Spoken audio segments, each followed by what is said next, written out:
Welcome to your weekday cup of the Word. We're in John chapter 3 to round out the week, and this chapter focuses around a conversation between Jesus and Nicodemus. Now, Nicodemus was a Jewish ruler. He was a very powerful man amongst the Jewish people, but he comes in great timidity to Christ. He comes in cloak of darkness to ask Jesus, the master teacher, some questions. And so a conversation ensues between them. It's interesting, later on we'll find out Nicodemus, who was this timid man to first approach Jesus, will be one of the people who stands up with him in his death.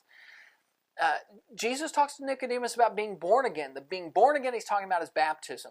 Baptism is the point where somebody becomes a Christian, when they obey the Holy Spirit and are washed in the water.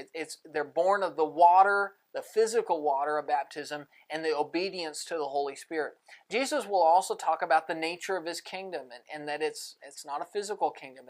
It's like the wind. His people will be people that are all over the place. You can feel them, you can sense them, but there's not going to be physical boundaries to his kingdom like you are used to with other nations.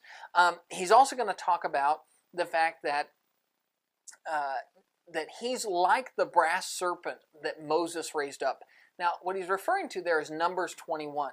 In Numbers chapter 21, there was an incident where the Jews were all being attacked by serpents because they were sinning and God was punishing them. And so God told Moses, put a giant brass serpent, a statue of a serpent made out of brass, on a pole. And anybody who looks to it will be cured if they're bitten.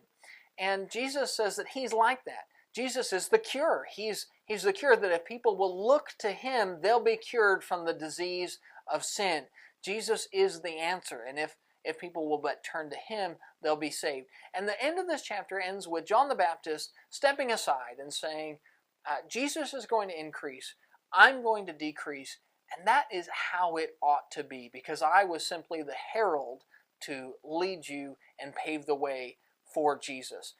That's your Daily Cup, and we will see you next week.